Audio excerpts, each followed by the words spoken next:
Okay, so let's talk about solvolysis. Now, what does it mean?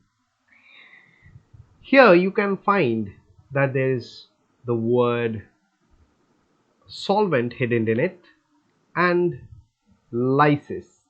Lysis means to break, right? So, by using a solvent, if we break a bond, then that process will be called as the solvolysis. Here we have four compounds in this question. Now, which bond would you expect among all the given bonds in all the compounds that you see over here, where you can expect the bond to get broken? It will be the carbon bromine bond. Why is it so? Because bromine is highly electronegative, and secondly, it is a good leaving group. So carbon will play the role of a delta positive center and bromine the delta negative one. So we expect under any condition that this bond will break, right? So when we carry out solvolysis also, this is the very bond which is most expected to get broken. Now let's see what would be formed in each case if the carbon bromine bond is broken. Let's start with compound number 1, the left hand side one. This is, let me draw the figure first. Okay, right. So I'm just highlighting the carbon with which the bromine is attached, this one. Okay, after the bromine carbon bond is broken, the carbon will develop a positive charge. That means a carbocation will be formed over here. And if you closely notice, this carbocation is a 3-degree carbocation. Okay, but something over here is bothering us, that is, this position is called the bridgehead. Now, for a carbocation to develop, it must have an sp2 hybridization. A planar geometry is required. So a bridgehead carbocation is not stable. Okay. Now let us focus ourselves on the next compound, that is compound number 2. What will happen if the carbon bromine bond is broken in this compound? Let's see that. Let's draw that rather. This is the carbon. So this carbon will develop a carbocation over here, right? Now happens to be over here that this carbon is also a 3-degree carbocation. Okay, but this is not a bridgehead. This is not a bridgehead carbocation. Okay, rather, if we discuss the stability of this carbocation will somewhat be stabilized due to the resonance effect over here, because this is in the allylic position. This position is the allylic position with respect to the pi bond over here, right? So it will undergo resonance. So let's draw the resonating structure over here, and due to this resonance, this compound will be slightly stabilized and the plus charge would come over here, but it would not undergo an extended delocalization throughout the entire available region, because there is only one pi bond present over here. If we try to apply the Huckel's rule over here, the 4n plus 2 equals to, there are 2 pi electrons. That means this is going to be following the first criteria. But since the delocalization is not occurring throughout the entire region available, so we can't call this species to be an aromatic one. So this is a non-aromatic one, but definitely it is stabilizing itself by means of this somewhat delocalization or due to the conjugation over here, right?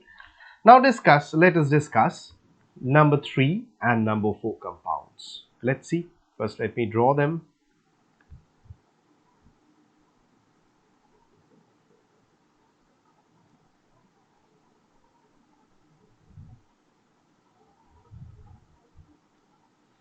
Right. Number 3.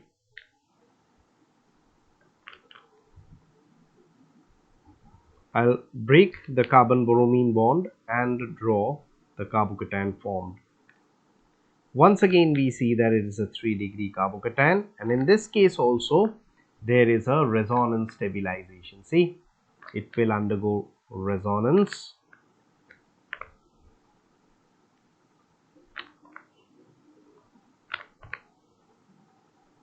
So the plus charge will come over here, and in the next case, once again, this pi bond will come over here.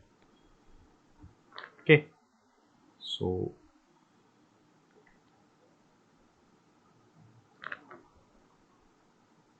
the resonance comes over here. So as a plus side, charge comes over here. I'm very sorry. So we can see that the plus sign is revolving around all these all over the molecule. That means over here at this carbon atom, at this carbon atom, at this carbon atom. So entirely this plus charge is revolving. So this satisfies the criteria of complete delocalization. Now let's see whether this is following the 4n plus 2 rule. 4n plus 2 pi electrons equals, how many pi electrons are there? 2 pi electrons. So n's value is 0. So it is an aromatic compound. So whenever a compound is aromatic, then it becomes highly stabilized, right? So now let's see the compound given in number 4. Okay, when it undergoes solvolysis, this carbocation is formed, which is once again a 3-degree carbocation. Okay, now here, although it is resonance stabilized, but let's see whether this compound is aromatic or not. How many pi electrons are over here? 4 pi electrons are over here. So that brings us to the value of n to be minus half. So this is not aromatic, rather this is anti-aromatic. So anti-aromaticity makes a molecule highly unstable. Now if we compare the stability of the 4 carbocations formed in each case, then the one which is aromatic, that is number 3, will be the one with the most stable conformation or most stable characteristics. Okay, followed by it will be the one in number 2. Why? It is although not an aromatic one, but it is not also anti-aromatic, and in that compound we will also have some resonance stabilization. Now to choose between 1 and 4, in 1 we have a bridge bond carbocation, which is highly unstable, and in number 4 we have an anti-aromatic compound. If you compare the bridge carbocation, bridgehead carbocation, and the anti-aromatic carbocation, then anti-aromaticity will lead to a more instability.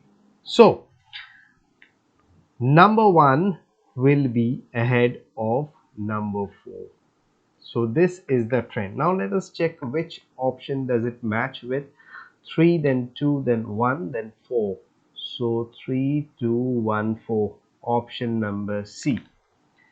So this talks about the stability of carbocation. Along with that, we have to also remember where we have to apply aromaticity, the concept of aromaticity, anti-aromaticity or non-aromaticity. And also here in this compound, in this question, there was a compound where there was a bridge double bond. Well, hydrogen bond is a secondary force, and in order to have a hydrogen bond, a criteria is required that in a molecule, hydrogen must be directly bonded either to oxygen or to nitrogen or to fluorine. Why? Why these three atoms? Because they are highly electronegative, and secondly, their size are not that much small. So small size is also required for the orbital overlap with hydrogen. Okay, now let us just take an example of a molecule HX, where X may be either oxygen, nitrogen or fluorine. Now how would it undergo intermolecular hydrogen bonding? Where hydrogen bonding can be of two types, inter and intramolecular hydrogen bonding, but in this case between molecules, that means intermolecular. This hydrogen is delta positive and this is delta negative. Similarly, this is delta positive and delta negative. That means one end is electropositive, the other one electronegative. So there is a sense of attraction between the delta negative center and the delta positive center. Now definitely if you consider this bond, which is a covalent in nature, and this bond, hydrogen bond, the strength of bond will be in this order. Strength of a covalent bond is going to be much greater than that of a hydrogen bond. So the bond length will be just the reverse. For a covalent bond will be less than that of a hydrogen bond. So these are few points or few information that we need to keep in our mind, right? This question talks about the solid state structure of hydrogen fluoride, where there will be intermolecular hydrogen bonding. Now straight away we can eliminate the first option, because it is very unlikely that all the molecules will come in such a single line and they will be bonded to one another. It will be a zigzag structure. Now when we talk about zigzag structure and we look into the options are quite similar looking ones. But remember the fact that the molecules would try to arrange themselves in such a way that there is also less steric repulsion between the molecules. Now, if you think this to be one molecule of hydrogen fluoride, the other one will try to get itself attached in this fashion. Okay, get itself arranged rather, and the other one will be, the third one rather, will be in this fashion. So they will follow a very periodic fashion, as you can see over here. Now there will be a sense of attraction between this hydrogen and this hydrogen and this fluorine, and similarly between this hydrogen and this fluorine, and hydrogen will behave as a bridge between the molecules. So this would be the type of structure that the HF molecules would ultimately choose or prefer to stay in the solid state, right? So our option will be the option B. The correct option is option B. Carnot cycle. Carnot cycle is associated with the working of the heat engines. Well, it's a cyclic process which consists of 4 reversible steps. This reversibility is quite important in this case. Why? We'll discuss that.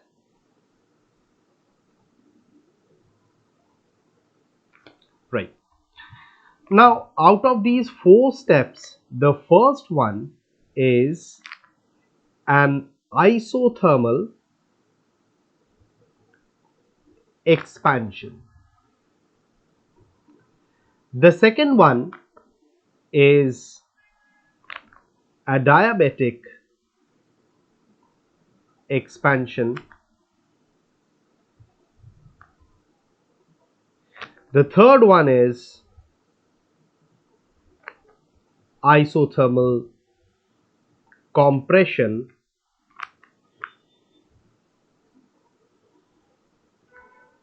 While the last one, the fourth one, is a diabatic compression. Well, isothermal means the temperature change will be 0, temperature remains constant, right? So same goes over here. But for adiabatic process, the heat transfer is not allowed. That means heat transfer will be 0. As you already know that heat transfer is a path function, and hence there is a change in notation from the heat transfer to that of the change in temperature. If we want to plot the PV diagram, that means pressure versus volume diagram, for these 4 steps, okay, it would be like this. If we start from here to, see, this is an expansion, another expansion, now compression, and back compression.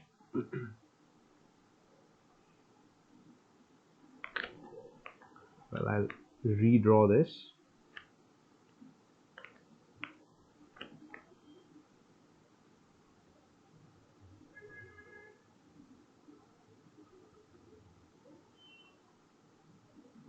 Right.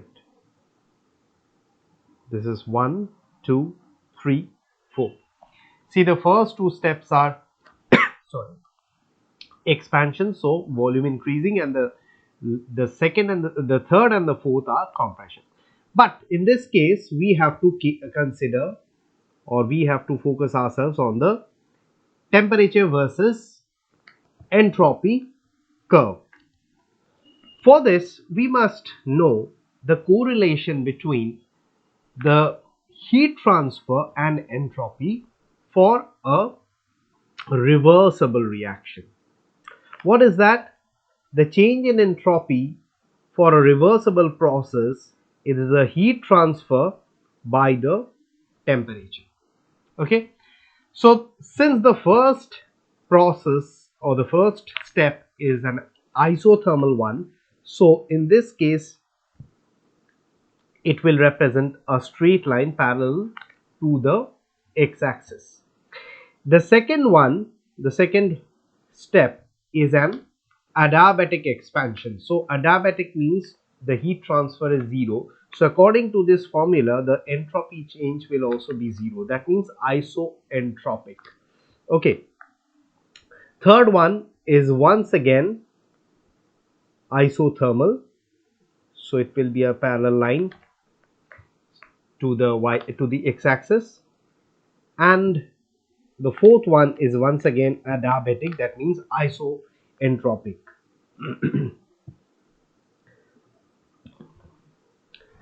So we have in the temperature versus entropy diagram, we have a curve which represents a square or a rectangle. So basically, out of the given four options, option B will be the correct one.